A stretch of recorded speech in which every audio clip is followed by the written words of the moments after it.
하나님 말씀 에베소서 4장 보겠습니다. 에베소서 4장 25절에서 32절까지 교독하겠습니다. 에베소서 4장 25절에서 32절까지입니다. 그런즉 거짓을 버리고 각각 그 이웃으로 더불어 참된 것을 말하라. 이는 우리가 서로 지체가 됨이니라.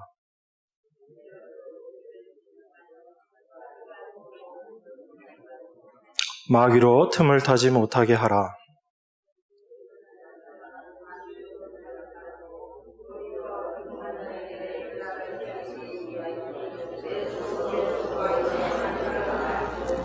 무릇 더러운 말은 너희 입 밖에도 내지 말고 오직 덕을 세우는데 소용되는 대로 선한 말을 하여 듣는 자들에게 은혜를 끼치게 하라.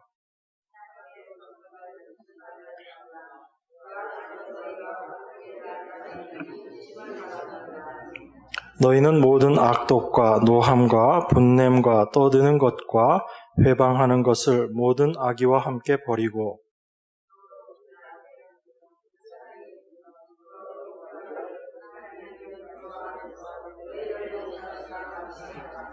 아멘.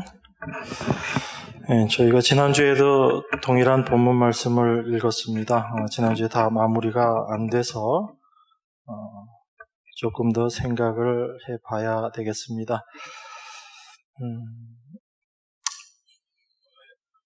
우리가 하나님 말씀을 보면서 그 말씀을 은혜로 대하는가 아니면 그 말씀을 법으로 받는가 거기에 따라서 우리의 삶의 모습이 많이 달라집니다. 여러분들이 성경을 보면 하라 하지 마라의 말씀들이 참 많이 있는 것들을 발견하게 됩니다. 제가 여러분들에게 하라 하지 말라라고 이야기하면 여러분들 지킬 수도 있고 안 지킬 수도 있지만 하나님의 말씀이 하라 하지 마라 이렇게 되어 있을 때는 쉽지 않죠. 그 말씀을 어떻게 이해하고 어떻게 받아들일 것인가. 하나님께서 하라 했는데 안 하기도 그렇고 그 하라는 말씀, 하지 말라는 말씀을 어떻게 받아들이고 이해할 것인가. 그것이 참 쉽지 않은 부분입니다. 똑같은 어려움에 처해 있었던 사람들이 누구일까요, 여러분? 여러분들이 고민하고 어려움 가운데 있는 그 모습과 똑같은 어려움을 겪었던 사람들이 있습니다.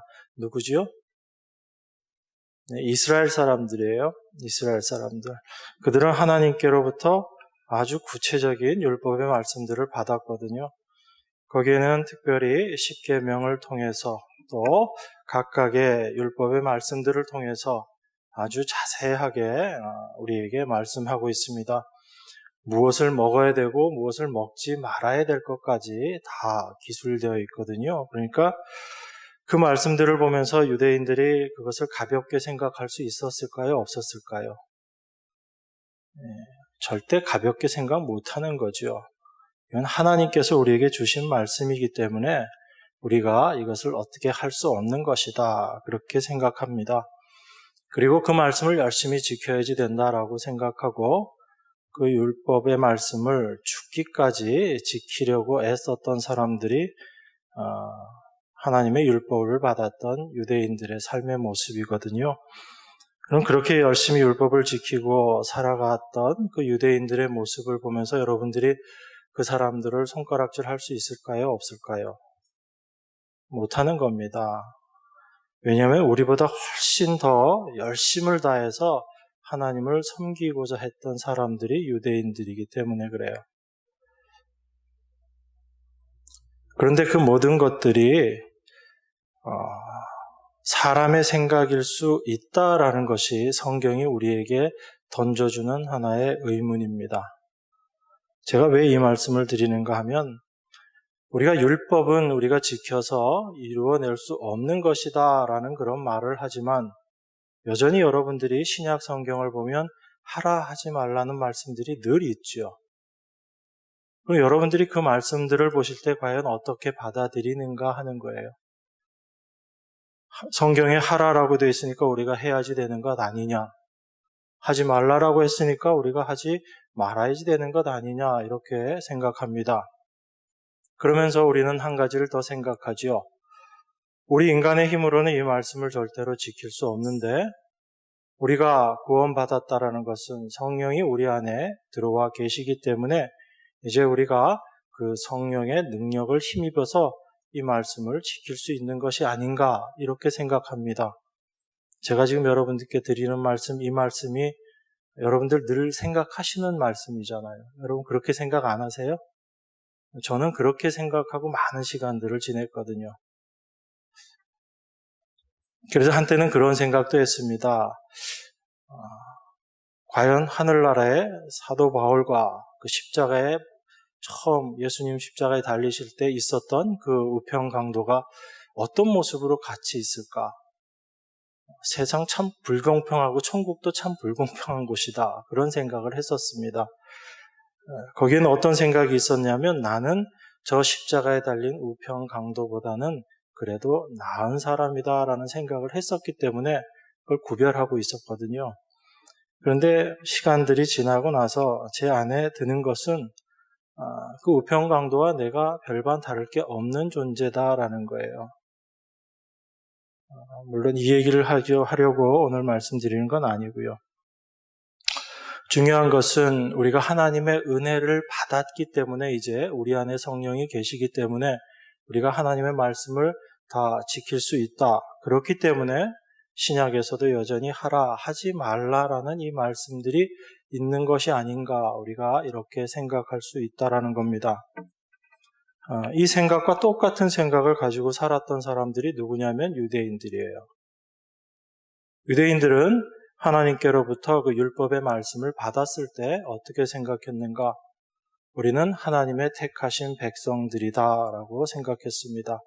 그 하나님이 우리와 함께 계시기 때문에 하나님이 우리에게 말씀을 주신 것은 그 하나님이 우리와 함께 하시고 그 말씀을 이루어낼 수 있는 힘도 우리에게 주신 것이다. 그렇기 때문에 우리는 하나님의 이 말씀을 지켜낼 수 있다라고 그렇게 생각하고 열심히 율법을 지키려고 애를 썼던 겁니다.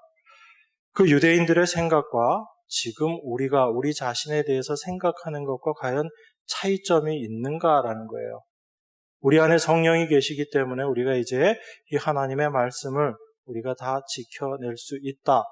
성령의 도우심을 우리가 입기만 하면 이 말씀들을 다 행할 수 있다라고 생각하는 것이 과연 성경적인가라는 겁니다. 그렇다고 해서 제가 여러분들에게 이제 하나님 말씀 안 지켜도 됩니다. 이 말씀 드리는 건 아니지요. 그런데 하나님의 말씀의 의미가 무엇인지를 우리가 올바로 알지 못하면 하나님께서 우리에게 은혜로 주신 그 은혜의 말씀을 가지고 우리는 법으로 만들어 버리는 거예요. 하나님의 은혜가 은혜되지 못하고 여러분들에게 법으로 남아버리게 되면 그건 여러분들 어깨에 메어지는 더 무거운 짐이 될 수 있다라는 겁니다. 성경 한 몇 군데 찾아보겠습니다. 오늘 본문 말씀이 여러분들 쉽게 이해되려면 큰 틀을 우선 먼저 좀 아셔야지 됩니다. 요한복음 1장 한번 보시겠습니다. 요한복음 1장 16절, 17절입니다.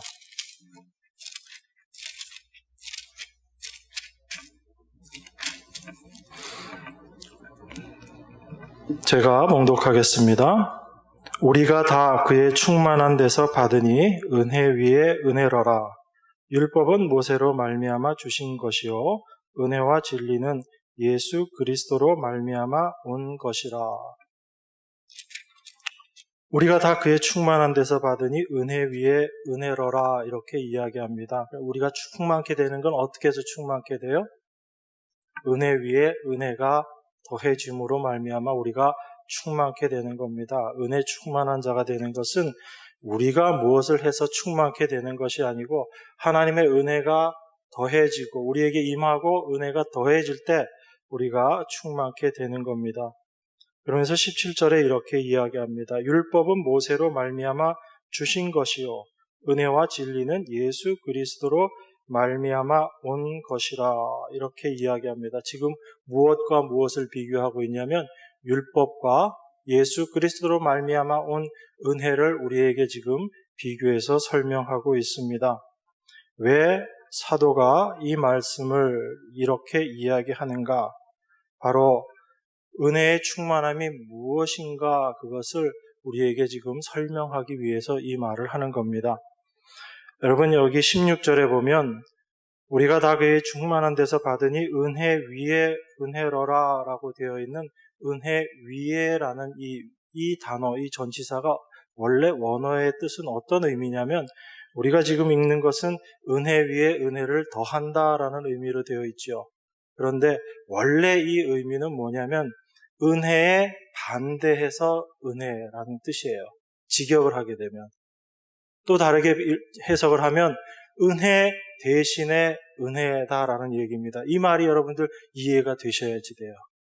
우리는 은혜 충만한 것이다, 은혜 가운데 늘 거하는 것이다 라는 의미를 은혜에다가 은혜를 더한다라는 개념인데 실제 원래 의미는 뭐냐면 은혜 반대되는 것으로 또 은혜라는 이야기예요. 은혜 대신에 또 은혜다라는 얘기입니다. 이 얘기는 뭐냐면 은혜 말고는 아무것도 없다라는 얘기예요. 오직 은혜밖에 없다라는 얘기입니다. 우리가 은혜 받았기 때문에 이제 하나님의 말씀을 지켜나가야지 된다라는 그런 은혜에서 다시 율법의 행함으로 간다는 그런 얘기가 아니다라는 거예요. 은혜의 반대 그럼 여러분들 어떤 것을 생각하세요? 은혜와 반대되는 거 뭐지요? 우리는 율법이라고 생각하잖아요. 그런데 은혜에 반대되는 것도 은혜밖에 없다라는 게 지금 사도가 이야기하고 있는 겁니다. 그러면 율법이라는 것은 은혜와 어떤 위치에 있는 것인가 그걸 우리가 분명히 알게 되면 이제 하나님의 말씀을 우리가 보면서 무엇을 하라 하지 말라의 그 말씀들을 어떻게 우리가 이해하고 어떻게 받아들여야지 되는가라는 게 좀 더 분명해지는 거죠. 그래서 은혜 위에 은혜로라 이야기하면서 율법은 모세로 말미암아 주신 것이요 은혜와 진리는 예수 그리스도로 말미암아 온 것이다 라고 이렇게 이야기합니다. 우리 성경 한 군데 더 찾아보겠습니다. 로마서 4장.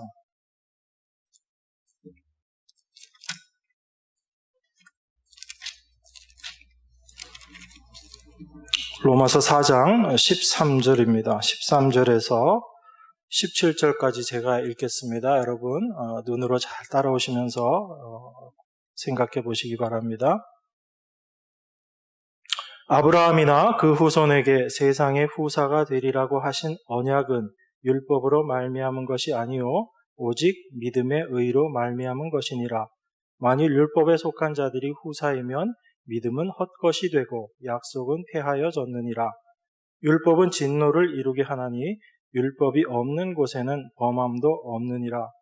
그러므로 후사가 되는 이것이 은혜에 속하기 위하여 믿음으로 되나니 이는 그 약속을 그 모든 후손에게 굳게 하려 하심이라. 율법에 속한 자에게뿐 아니라 아브라함의 믿음에 속한 자에게도니 아브라함은 하나님 앞에서 우리 모든 사람의 조상이라. 기록된 바 내가 너를 많은 민족의 조상으로 세웠다 하심과 같으니 그의 믿은 바 하나님은 죽은 자를 살리시며 없는 것을 있는 것 같이 부르시는 이시니라.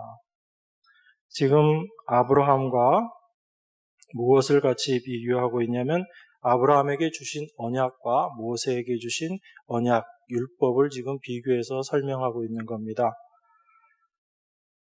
그래서 아브라함이나 그 후손들에게 세상의 후사가 되리라고 하신 이 언약은 율법으로 말미암은 것이 아니고 오직 믿음의 의로 말미암은 것이다. 이렇게 이야기합니다. 아브라함의 언약과 모세 언약, 율법을 비교하면서 아브라함의 언약이라는 것은 믿음으로 말미암아 되어지는 것이다 라고 이야기를 해요. 율법이라는 것은 행함으로 되어지는 것이라고 이렇게 생각할 수 있지요. 그럼 제가 여러분들에게 한번 물어보겠습니다. 아브라함과 모세 중에 누가 먼저 태어난 사람이죠? 얼마나 차이가 날까요? 아브라함과 모세하고의 차이가 기간이 갈라디아서에 보면 430년이라고 되어 있습니다. 그러면 모세에게 율법을 주시기 전에 하나님께서 아브라함을 통해서 먼저 약속을 주신 거예요. 430년 전에 어떻게 우리가 하나님의 자녀가 된다? 어떻게 믿음의 사람이 된다? 바로 하나님의 언약, 약속의 말씀으로 말미암아 그것이 우리 안에 믿음으로 역사하게 될 때 우리 안에 하나님의 약속들이 다 이루어지게 된다라고 아브라함을 통해서 약속을 주셨어요. 그래서 그 아브라함과 같이 모든 사람들을 하나님의 자녀로 그렇게 부르실 것이다. 이게 믿음의 조상인 아브라함의 모습인 거지요. 그렇기 때문에 우리가 율법을 행함이 아닌 믿음으로 말미암아 우리가 구원함을 받는다라고 이야기합니다. 그렇기 때문에 아브라함 이후에 430년이나 지나고 나서 모세를 통해서 주어진 율법은 앞에 있는 아브라함의 언약을 폐할 수 있어요, 없어요? 폐하지를 못하는 겁니다. 그래서 갈라디아서 3장 17절이 하나님의 미리 정하신 언약을 430년 후에 생긴 율법이 없이 하지 못하여 그 약속을 헛되이 하지 못하느니라 이렇게 이야기하는 거예요. 그러면 여기서 하나님께서 이스라엘 백성들에게 모세를 통해서 율법을 주신 목적이 무엇인가를 분명히 알아야지 되는 거죠. 이스라엘이 어디에서 착각하고 있었는가를 우리가 분명히 알아야지 되는 겁니다. 하나님께서 시내산에서 이스라엘에게 모세를 통해서 율법을 주셨어요. 십계명을 주시고 모든 하나님의 말씀을 주셨습니다. 그 하나님의 말씀을 받았던 이스라엘이 그 말씀을 받으면서 어떻게 하죠? 우리가 그거 다 지키겠습니다? 안 지키겠습니다? 우리가 죽기까지 다 지키겠습니다 라고 이야기를 해요. 그렇게 얘기했던 이스라엘이 그 율법을 지키나요? 못 지키나요? 첫 번째 사건으로 바로 우리에게 얘기하잖아요.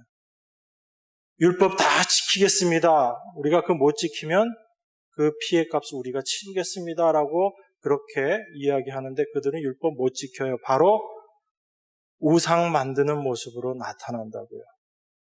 그게 이스라엘의 모습입니다. 율법을 받은 이스라엘의 모습. 하나님께서 그 율법을 주시고 처음 그 율법을 받은 이스라엘의 모습이 어떠한가를 드러내 보여주시는 거예요.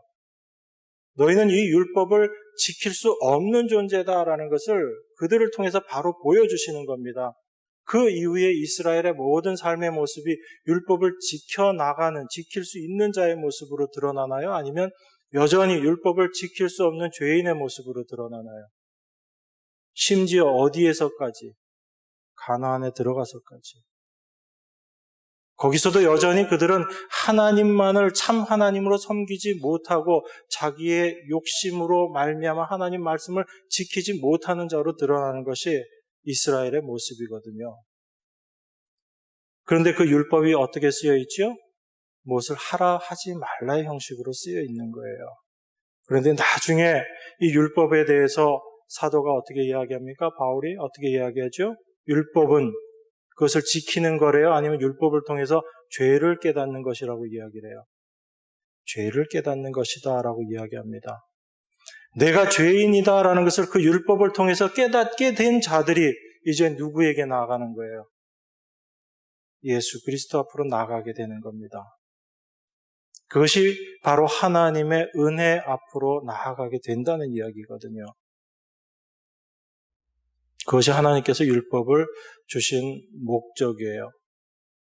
그럼 여러분 우리가 신약의 말씀을 보면서 신약에도 하라 하지 말라의 말씀들이 많이 있습니다. 그럼 그 말씀들을 보면서 우리가 어떻게 이해하고 받아들여야 되는가? 이스라엘 백성들하고 똑같이 우리가 말씀 지킬 수 있는 능력이 있으니까 우리를 도와주시는 분이 계시니까 이제 내가 그 말씀 지킬 수 있을 것이다.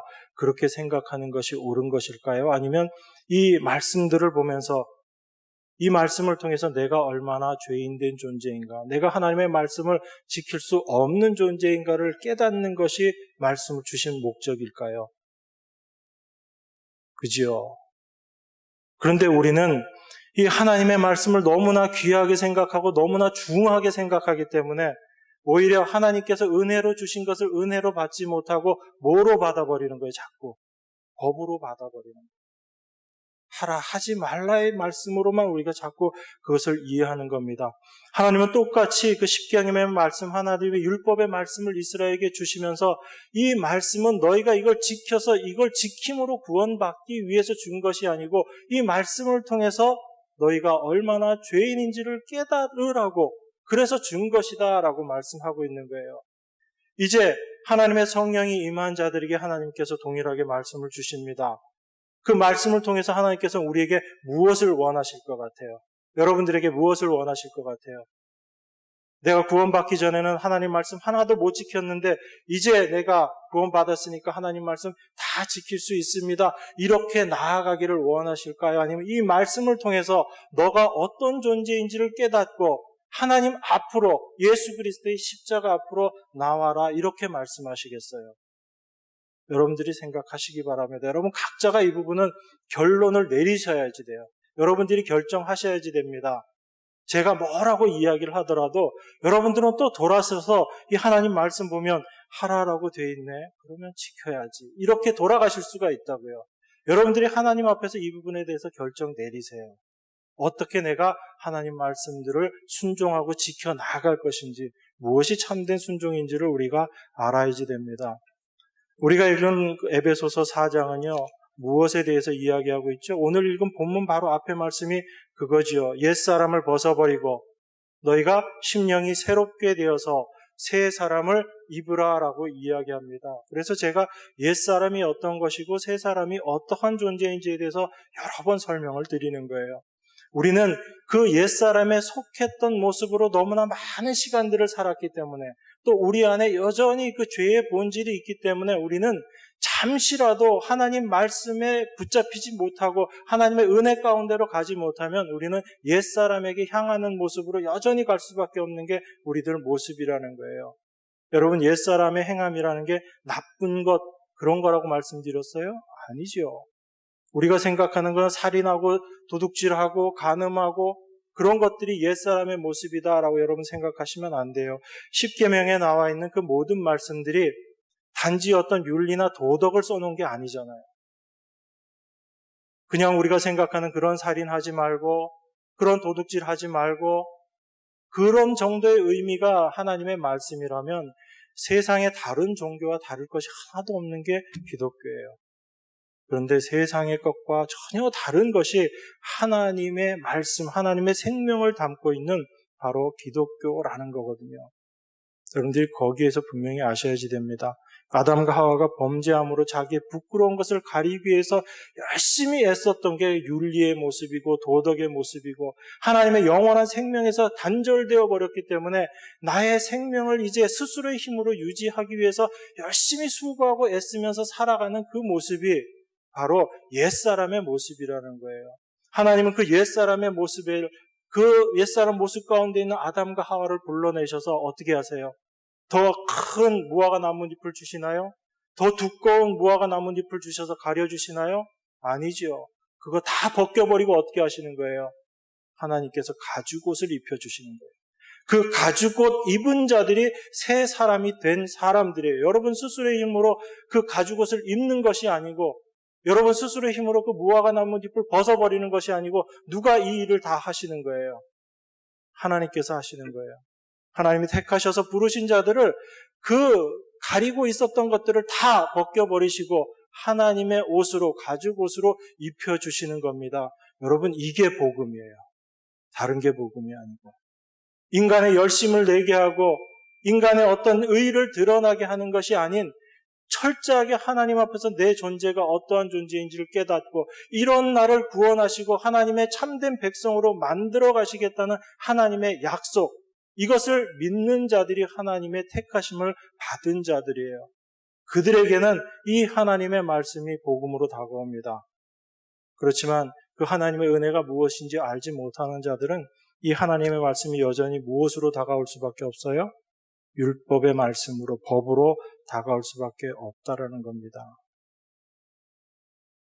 그래서 우리는 그 옛사람을 벗어버림이 어떠한 것인지를 알아야 돼요. 그 옛사람의 행함은요, 세상이 바라보면 참으로 아름답고 멋있고 훌륭한 일들이에요. 우리보다 더 윤리적이고, 우리보다 더 도덕적이고, 세상의 일에 대해서 더 열심을 내고, 그러한 것들로 자기의 부끄러운 부분들을 다 가려보겠다고 애쓰는 세상의 그 수고와 열심을 세상 사람들은 욕하지 않아요. 그것을 칭찬합니다. 그런데 그 칭찬받는 모습이 하나님 말씀 앞에 서게 되면 자기의 죄된 것을 가리려고 했었던 아주 위선적인 모습으로 드러날 수밖에 없는 거죠. 그래서 어떠한 자들도 자기의 행한 것을 가지고 하나님 앞에 설 수 있는 자가 아무도 없다라는 겁니다. 내가 한 것이 아닌 예수 그리스도의 은혜가 아니면 절대로 하나님 앞에 설 수 없는 것이 바로 우리들의 모습이거든요. 그러니까 그 옛사람을 벗어버리고 새 사람을 입는다라는 것부터 우리가 분명히 새롭게 생각하고 이해하셔야지 되는 거예요. 뭔 선한 일을 하고 착한 일을 하고 남을 도와주고 이게 새 사람의 행동이다. 물론 그런 일들 하지 말라는 이야기가 아니에요. 그런 것 몇 가지 해놓고 나는 참 잘 신앙생활 잘 하고 있는 사람이다. 여러분 스스로 그렇게 생각하시지 말란 얘기예요. 성경은 오히려 그러한 자들보다 나는 죄인입니다 라고 가슴을 치는 세리를 예수님께서는 저자가 구원함을 받았다, 저자가 옳다라고 말씀하시거든요.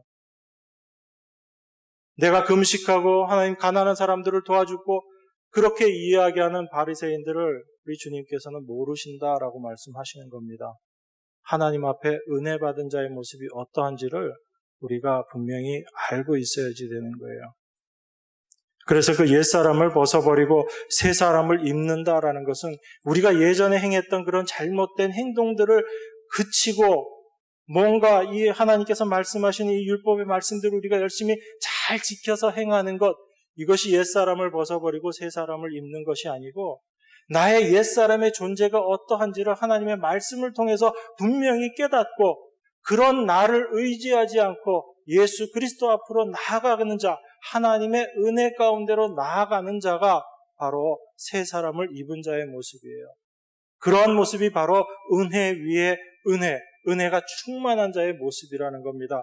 은혜 외에 은혜 반대쪽에 율법이 있는 것이 아니고 은혜 반대쪽에도 여전히 무엇이 있을 수밖에 없다는 얘기예요. 은혜가 있을 수밖에 없다라는 겁니다. 은혜를 대신해서 뭔가 우리의 노력이 있는 것이 아니고 은혜를 대신해서도 할 수 있는 것, 우리가 감당할 수 있는 것은 은혜밖에 없다라는 얘기예요. 우리가 어떤 위치에 있든지 그 하나님의 은혜 가운데로 나아가는 삶, 그것이 바로 새 사람을 입은 자로서의 삶의 모습이다라는 겁니다. 성경은 그걸 이야기해요. 그러면 신약에서 무엇을 하라 하지 말라의 말씀은 어떤 거겠어요? 여러분들이 이것을 여러분 힘으로 지켜나가라라는 여러분들에게 그 명령을 하는 것인가? 아니면 여전히 이 하나님의 말씀을 통해서 우리가 얼마나 죄인된 존재인지, 내가 어떠한 존재인지 이 말씀을 통해서 깨닫고 하나님께로 나아가라는 이야기인지, 여기에 여러분들이 분명한 말씀에 대한 깨달음이 있어야지 된다는 겁니다. 이것이 없이는 우리가 하나님의 이 말씀을 보면서 은혜 가운데로 나아가지 못하고 오히려 이 법으로 나아갈 수밖에 없게 되는 거예요. 그래서 사도가 로마서 10장에서 그 말씀하죠. 제가 여러 번 반복합니다. 로마서 10장에서 뭐라고 이야기해요? 내가 증거하노니 저희가 하나님께 열심히 있으나 지식을 쫓은 것이 아니라 하나님의 의를 모르고 자기 의를 세우려고 힘써 하나님의 의를 복종치 아니하였느니라. 그들에게 하나님께 열심히 있었어요? 없었어요? 엄청난 열심이 있었습니다. 그 열심을 다해서 그들이 무엇을 했는가, 무엇이 올바른 지식인지를 깨닫지 못했기 때문에 그들은 지식을 쫓은 것이 아니고 하나님의 의를 모르고 오히려 무엇을 쫓아간 거예요? 자기 의를 세우려고 나아갔던 겁니다.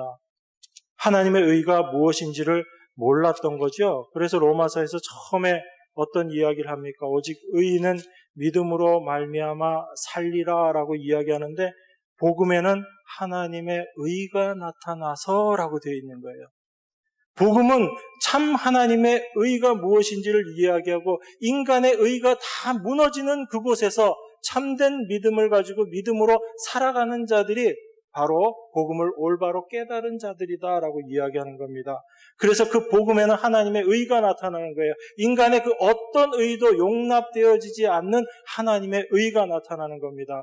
그 하나님의 의만을 믿고 나아가는 사람들이 복음을 아는 올바른 지식을 가지고 있는 사람들이에요. 이런 사람들은 자기의 의를 드러내지 않습니다.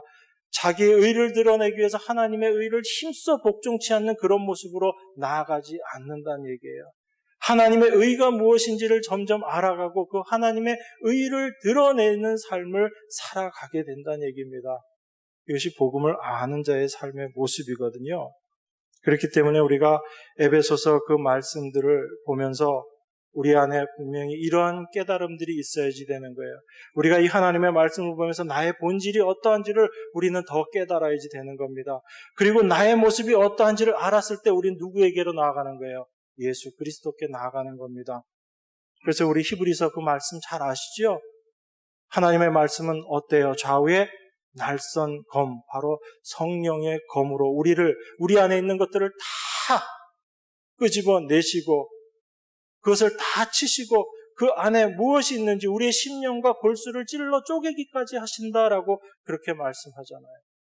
그 말씀이 우리 안에 임하게 될 때 우리의 본질이 어떠한지를 깨닫게 되는 거예요. 그래서 에베소서 5장 13절에 그 말씀이 있죠.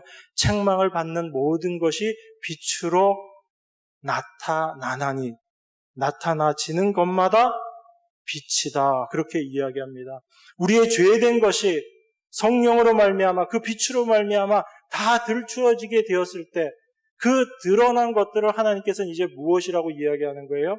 그게 빛이다라고 이야기하는 거예요. 우리의 어떤 선한 행위를 빛이라고 이야기하는 것이 아니고 우리 안에 어두운 것들이 성령의 은혜로 말미암아 다 드러나게 되었을 때 내가 정말 죄인임을 깨닫게 되었을 때 하나님은 그것을 이제 빛이다라고 이야기하는 거예요. 그럼 여러분들이 세상에서 빛과 소금으로 산다라는 의미가 어떤 의미인지 아시겠죠? 착한 일, 선한 일, 세상 사람들이 하는 그런 일들을 행하면서 빛과 소금의 삶을 사는 것이 아니고 죄가 무엇인지를 세상 가운데 드러내는 삶으로 사는 것이 여러분들이 빛으로 산다는 얘기예요.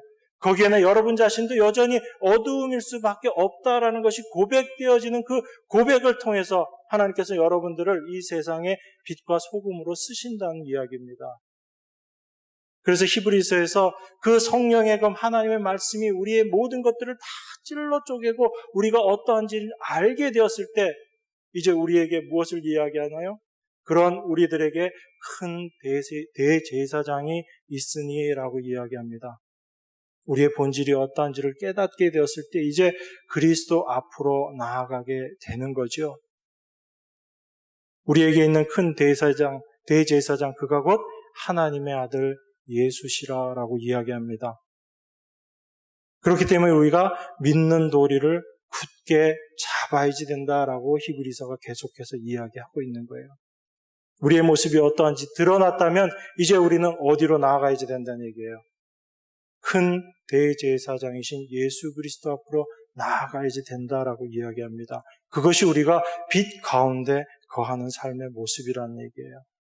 그러면 오늘 본문 말씀으로 보겠습니다. 본문 말씀에서 어떻게 이야기하죠? 우리가 지난주에도 그 말씀들을 우리가 계속 묵상했었지만 우리에게 거짓을 버리고 각각 그 이웃으로 더불어 참된 것을 말하라. 우리가 서로 지체가 됨이라. 에베소서는 몸된 교회가 무엇인지를 이야기합니다. 참 머리이신 예수 그리스도 안에 지체로 모인 자들이 어떤 삶을 살아야지 되는가를 지금 우리에게 이야기하고 있는 거예요. 내 스스로가 머리가 되는 삶이 아니고 머리 대신 예수 그리스도를 몸으로 지체로 예수 그리스도를 모시고 있는 자들이 몸으로 지체로 이루어져 있는 이 각각의 지체들이 어떠한 삶을 살아야지 되는가를 우리에게 이야기하는 겁니다. 거기에서 나의 잘남이 있을 수가 없잖아요. 나 혼자 똑똑함이 있을 수가 없잖아요. 남보다 나은 나라는 게 있을 수 없잖아요, 여러분. 똑같은 지체인데 우리가 어떻게 해서 지체가 되었어요? 여러분들이 뭔가를 잘해서 지체가 되었습니까? 아니죠. 하나님의 크신 은혜, 용서하심으로 말미암아 우리가 다 몸된 교회의 지체가 된 거잖아요. 그럼 내가 몸된 교회의 지체가 되었다라는 얘기는 나는 하나님의 용서하심으로 말미암아 내가 이 몸의 지체가 되었다라는 이 생각을 가지고 살아가는 사람들이에요. 나의 잘남이 아닌 하나님께서 나를 그대로 내버려 두시면 나는 영원히 죽을 수밖에 없는 그런 존재인데 저주받아서 심판받을 수밖에 없는 존재인데 이런 나를 예수 그리스도의 십자가의 은혜로 구속하여 주신 것, 그 용서의 은혜가 무엇인지를 아는 사람들이 몸된 지체로서 존재하는 사람들입니다. 그 용서를 아는 사람들이 나와 남을 과연 구별하겠어요? 나의 유익을 위해서 내 지체를 더 어려운 가운데 몰아넣겠습니까? 내가 일어서기 위해서 지체를 밟고 일어설 수 있겠느냐고요.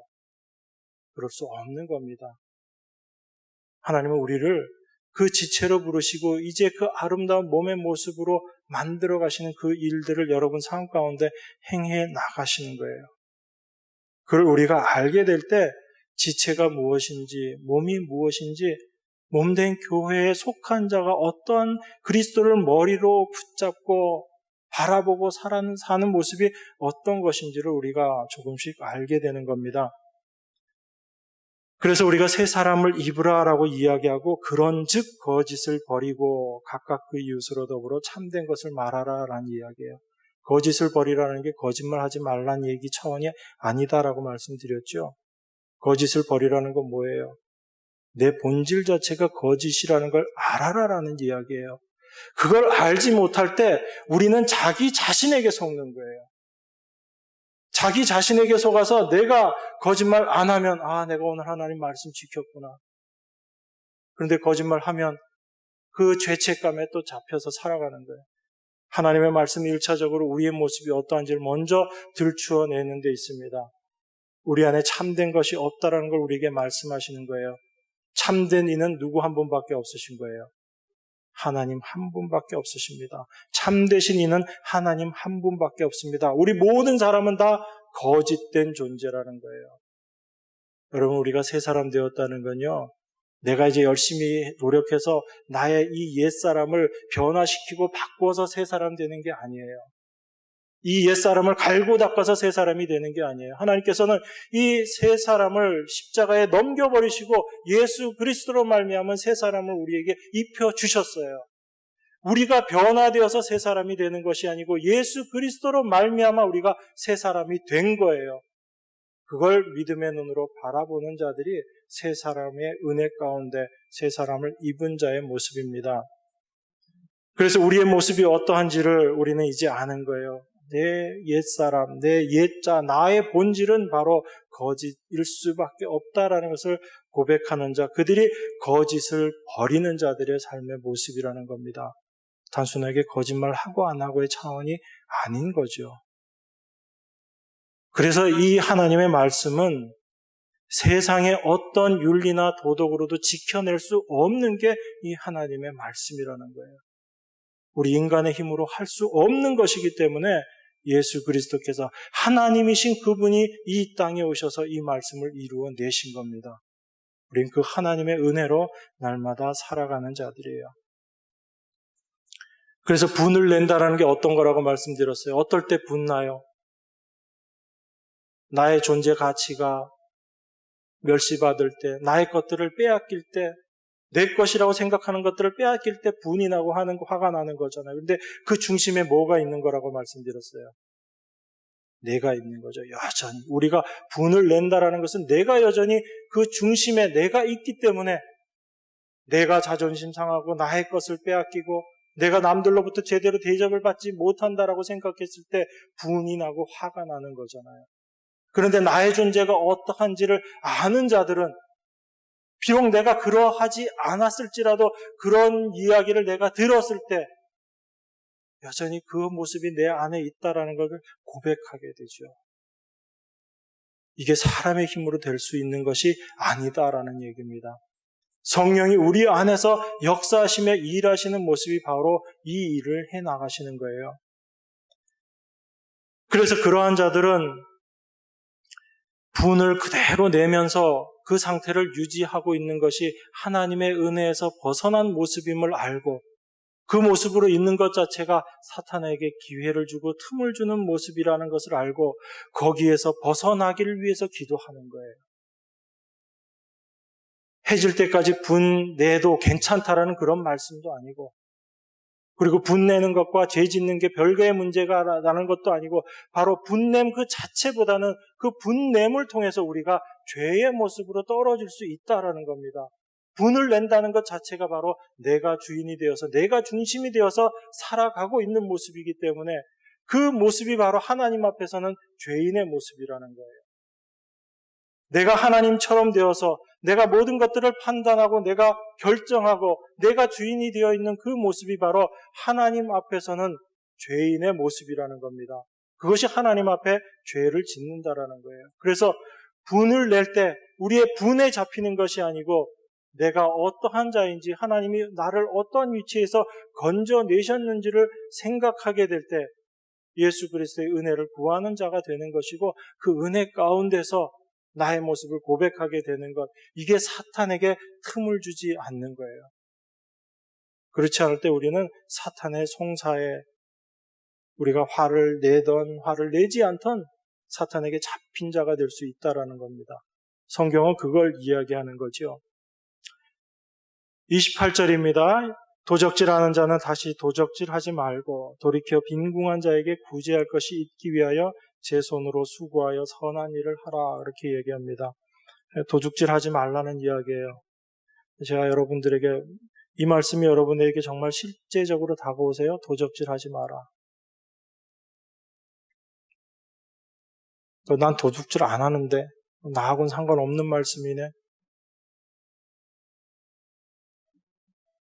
그러면 여러분 술 취하지 말라 이런 말씀은 술 안 드시는 분하고는 전혀 상관없는 말씀이죠. 그죠? 성경의 말씀인데도.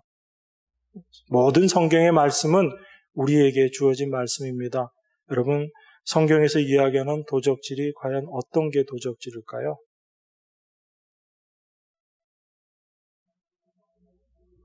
여러분들 도적질 하세요, 안 하세요?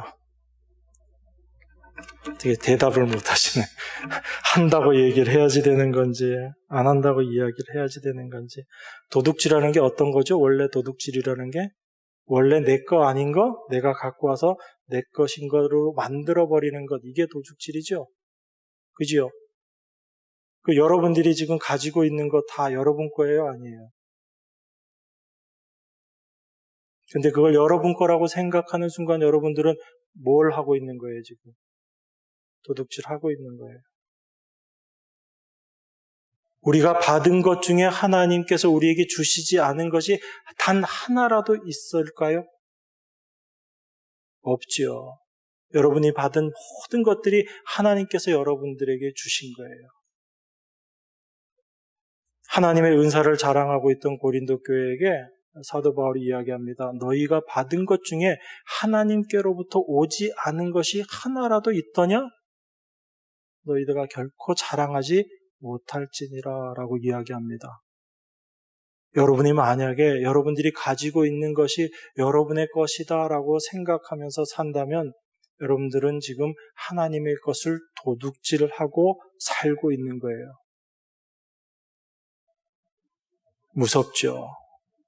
우리는 하나님에 대한 말씀의 지식이 없기 때문에 하나님이 말씀하시는 삶을 살아가지 못하고 있는 거예요. 그래서 우리가 말씀을 봐야지 되는 겁니다. 이 말씀이 우리의 속에 있는 것들을 다 들추어내게 될 때 우리의 모습이 어떠한지를 알게 되는 거죠.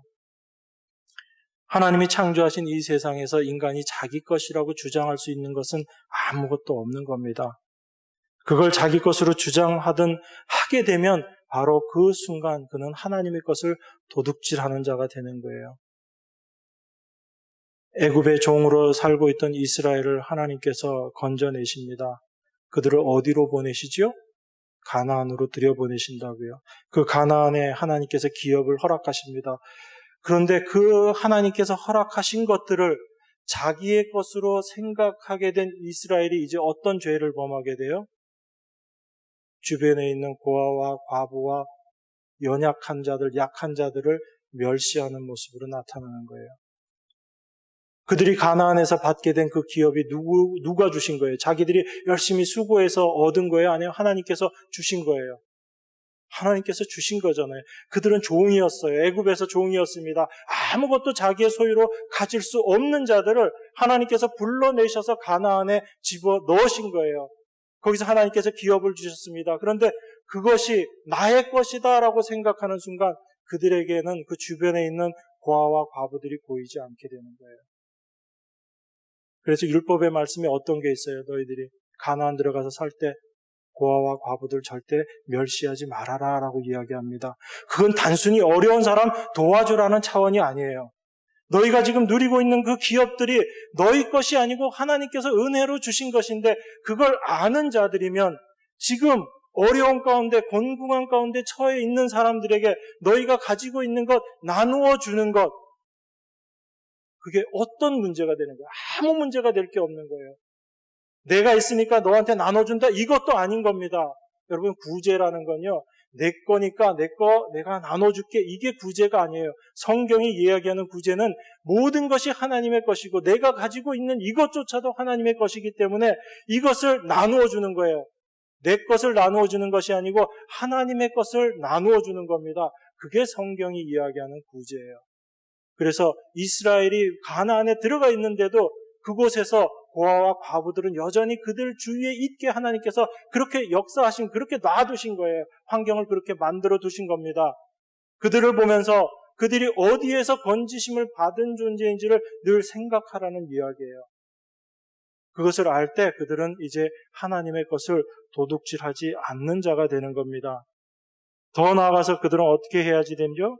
여기 보니까 28절에 돌이켜 빈궁한 자에게 구제할 것이 있기 위하여 제 손으로 수고하여 선한 일을 하라라고 이야기합니다. 이 말씀도 여러분들이 오해해서 들으면, 그래, 그들을 구제하기 위해서 내가 열심히 일해가지고 이제 그것으로 내가 구제하면 그게 하나님께서 말씀하시는 선한 일이지, 이렇게 생각하기 쉬워요. 그런데 아니란 얘기입니다. 여러분들이 수고하고 애써가지고 얻은 그 물질이라 할지라도 그게 여러분 거라는 얘기예요? 아니다는 얘기예요? 여러분께 아니다라는 얘기입니다. 여러분, 하나님이 여러분에게 혹시 뭐 거저 주셨으면 여러분들이 그거 가지고 맞아, 이거 하나님께서 주신 거지라고 생각해서 나누어 줄 수 있어요. 그런데 여러분들이 정말 수고하고 애써가지고 무언가를 얻었다라고 생각하면 그 생각을 한순간 여러분, 그건 하나님께 되는 게 아니고 여러분 걸로 여러분 스스로 생각해 버리죠. 무슨 말인지 아시겠어요? 왜 너희가 수고하고 열심히 일해가지고 다른 사람들을 구제할 수 있는 그 선한 일을 하라라고 말씀하시는지 여러분들이 잘 보셔야지 돼요. 여러분들이 어떤 수고나 노력 없이 무엇을 받았다면 그래요, 그거 나눠줄 수 있습니다. 로또 당첨되면 주변 사람들에게 나눠줄 수 있어요. 형제자매들에게 나눠줄 수 있습니다. 교회에다가 11조, 21조, 31조 할 수 있다고요. 그런데 여러분들이 정말 수고하고 애써서 고생해서 벌은 그 것들은 여러분 스스로가 여러분 거라고 생각하지 하나님 거라고 생각 안 하시잖아요. 그런데 성경은 이렇게 이야기합니다. 빈궁한 자에게 구제할 것이 있기 위하여 제 손으로 수고하여 선한 일을 하라. 여러분들이 수고하고 애써서 얻은 것일지라도 그것을 빈궁한 자들에게 나누어 줄 수 있기 위해서 구제해라라고 이야기해요. 내가 그렇게 애써서 얻은 것이라 할지라도 하나님께서 이것을 나에게 주셨다라는 걸 알라라는 얘기예요. 그것을 알 때 우리는 하나님의 것을 나누어 준다는 의미에서의 구제들을 할 수 있는 겁니다. 여러분, 구제가 단순히 물질만을 나누어 주는 게 구제일까요? 그거 아니겠죠. 그 구제의 의미를 우리 조금 더 생각해 보겠습니다. 왜냐하면 이게 그만큼 중요한 내용이기 때문에 그래요. 우리가 도둑질이 무엇인지 알지 못하면 우리는 계속 도둑질하는 삶을 살 수밖에 없습니다. 여러분, 마가복음 2장 16절 한번 보겠습니다.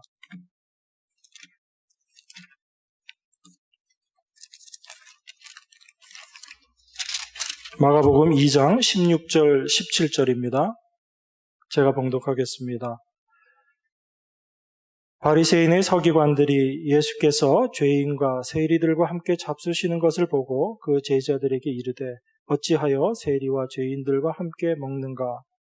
예수께서 들으시고 저희에게 이르시되 건강한 자에게는 의원이 쓸데없고 병든 자에게라야 쓸데있느니라. 내가 의인을 부르러 온 것이 아니요 죄인을 부르러 왔노라 하시니라. 여러분, 가난한 자들은 어떤 자들이 가난한 자들이죠? 뭔가 필요한 것이 있는데 그 필요한 것이 없는 자들, 어떤 필요를 느끼고 있는 자들이 가난한 자들이지요. 그지요? 그래서 예수님께서 지금 이 말씀하시면서 뭐라고 이야기해요? 의원은 누구에게 쓸데있는 자가 되는 거예요? 병든 자. 병든 자에게는 의원이 필요한 거지요. 의사가 필요한 겁니다. 병들지 않은 사람은 의사가 필요할까요? 필요하지 않을까요? 필요하지 않습니다. 그러니까 뭔가 필요성을 느끼는 자들이 가난한 자들이란 얘기예요. 그들을 예수님께서는 지금 병든 자들이다라고 그렇게 이야기합니다. 이 병들고 가난한 자를 예수님께서 지금 누구와 같이 연결시킨 거예요? 그 위에 보니까 세리와 죄인들과 연결시켜서 그들을 병든 자라고 지금 이야기하시는 거예요. 그 세리와 죄인들이 병든 자들이고 그들에게 의원이 필요하다라고 이야기합니다. 그 의원이 필요한 자, 그들이 다 어떤 자들이란 얘기예요?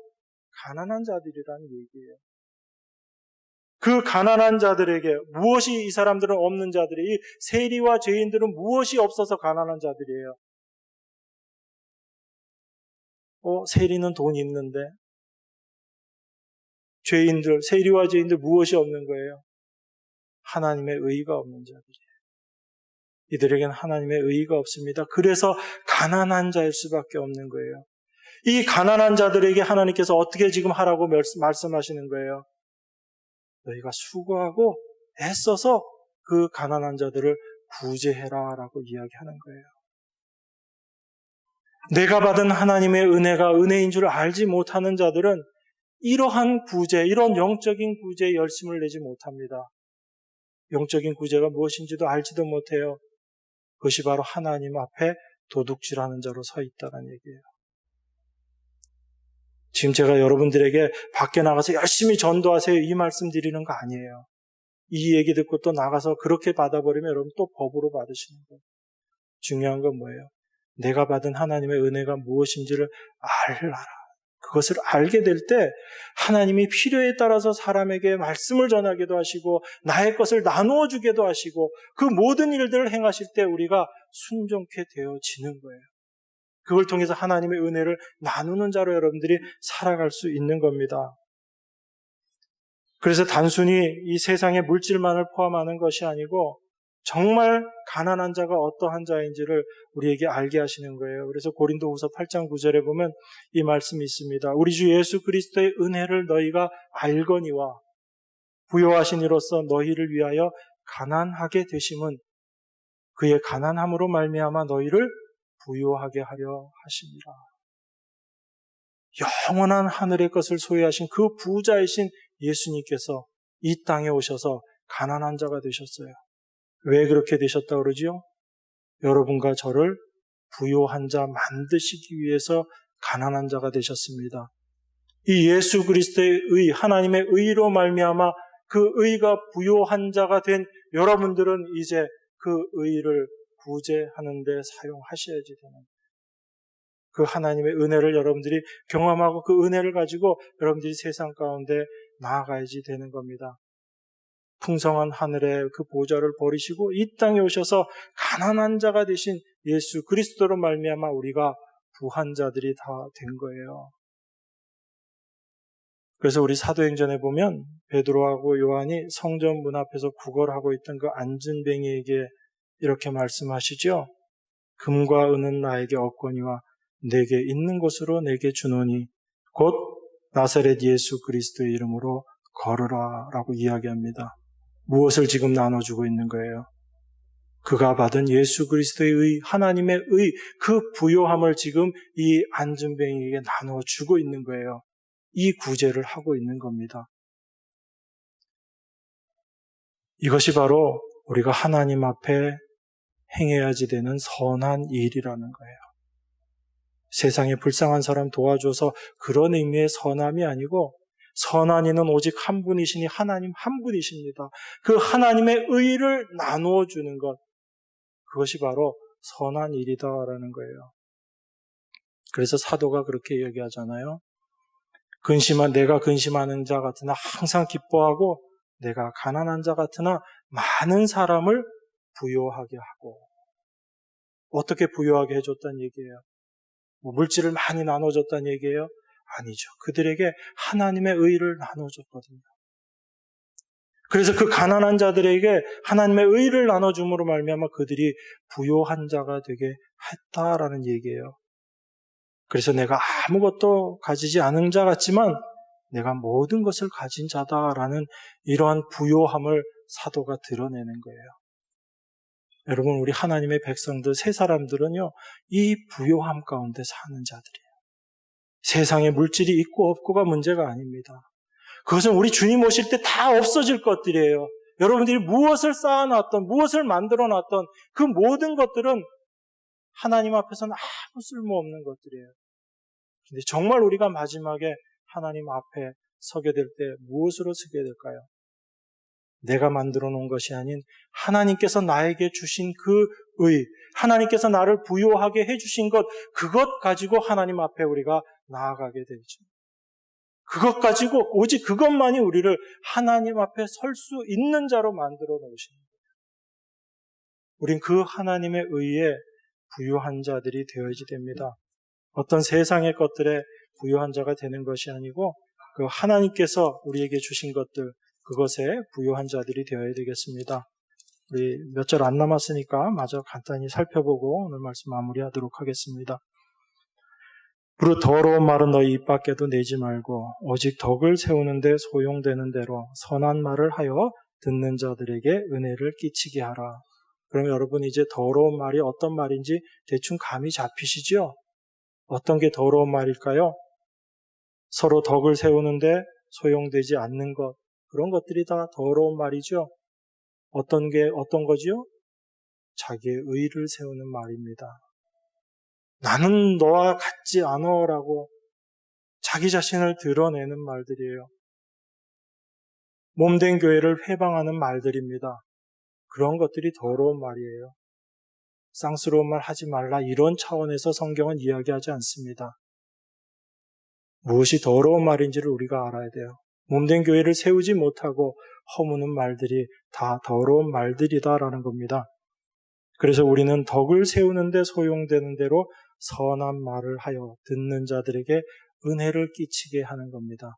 나의 은혜가 아닌 예수 그리스도로 말미암은 하나님의 은혜를 끼치는 자들이 우리가 더러운 말을 하지 않는 것이고 선한 말을 하는 모습이라는 겁니다. 하나님의 성령을 근심하게 하지 말라. 그 안에서 너희가 구속의 날까지 인치심을 받았느니라. 여러분, 인치심을 받았다는 건 어떤 거예요? 분명하다는 이야기예요. 확실하다는 얘기예요. 절대로 변하지 않는다는 이야기입니다. 여러분들이 어떠한 행위, 어떠한 모습으로 말미암아 달라지지 않는다라는 게 인치심을 받았다라는 이야기예요. 언제까지요? 구속의 날까지 인치심을 받았다라고 이야기합니다. 그래서 우리는 어떤 삶을 살아야지 되나? 하나님의 성령을 근심하게 하지 말라, 이렇게 이야기합니다. 여러분, 하나님의 성령을 근심하게 하는 게 어떤 걸까요? 물론 이것도 우리가 깊이 생각할 수 있는 거지만 시간이 없으니까 제가 간단하게 넘어갑니다. 에베소서 4장 1절부터 보면 그 얘기가 나오죠. 특별히 4절에 보면 3절 4절에 평안에 매는 줄로 성령이 하나 되게 하신 것을 힘써 지키라. 몸이 하나이요 성령이 하나이니 이와 같이 너희가 부르심의 한 소망 안에서 부르심을 입었느니라. 지금 사도가 쭉 이야기하고 있는 그 의미 속에서 성령을 근심하게 하는 건 어떤 거예요? 성령이 하나 되게 하신 것을 회방하는 것. 그게 바로 성령을 근심하게 하는 것이라는 이야기입니다. 내가 몸의 지체로서의 것을 깨닫지 못하고 인정하지 못하고 나의 잘남을 드러내고 나는 남과 다르다라는 것으로 자기 자신을 나타내는 것, 자기 자신을 세우는 것, 이 모든 것들이 다 성령을 근심하게 하는 일이다라는 겁니다. 내가 어떻게 하나님의 몸된 교회의 지체가 되었는지, 내가 어떻게 부르심을 받았는지를 우리가 날마다 생각할 때 우리의 삶이 이렇게 변화되어 줄 겁니다. 31절, 32절 우리 다 같이 한 목소리로 읽겠습니다. 너희는 모든 악독과 노함과 분냄과 떠드는 것과 회방하는 것을 모든 악의와 함께 버리고 서로 인자하게 하며 불쌍히 여기며 서로 용서하기를 하나님이 그리스도 안에서 너희를 용서하심과 같이 하라. 여러분들을 이 삶의 모습으로 끌고 가시고 이 삶의 모습을 여러분들을 통해서 드러내실 거예요. 이것이 여러분들 가운데 소망이 되기를 원합니다. 예수 그리스도로 말미암은 용서의 은혜를 늘 가슴에 품고 살아가는 여러분과 제가 되기를 원합니다. 기도하겠습니다. 하나님 아버지 감사합니다.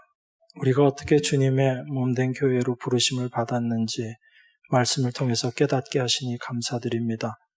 우리의 행함이 아닌 하나님의 그 크신 은혜로 말미암아 우리를 불러주시고 몸된 교회의 지체로 세워주신 줄 믿습니다. 우리가 어떤 위치에 있는지를 말씀을 통해서 날마다 깨닫게 하시며 우리의 행함이 아닌 예수 그리스도로 말미암아 우리가 하나님의 자녀로 세우심을 입은 것을 믿음의 눈으로 바라보게 하시며 내가 하나님의 말씀을 이루어내는 것이 아닌 내 안에 계신 예수 그리스도께서 이제 주인 되어서 나의 삶 가운데 역사하심으로 이 모든 말씀들을 이루어내셨고 또한 나의 삶 가운데 이루어내실 줄 믿습니다. 우리 안에 이것이 참된 믿음으로 자리 잡게 하셔서 나는 십자가에 넘기우고 오직 십자가에서 모든 것을 다 이루신 예수 그리스도만 바라보는 믿음의 사람으로 날마다 살아갈 수 있게 하여 주시옵소서. 참으로 새 사람 입은 자로서 새 사람으로서의 살아감이 무엇인지를 말씀을 통해서 확증받게 하시고 날마다 그 새 사람으로 살아가는 저희들 될 수 있도록 은혜로 함께하여 주시옵소서. 지금도 우리 안에 모든 것들을 이루시고 하나님 보좌 우편에서 간구하고 계시는 귀하신 예수 그리스도 이름으로 기도드리옵나이다. 아멘.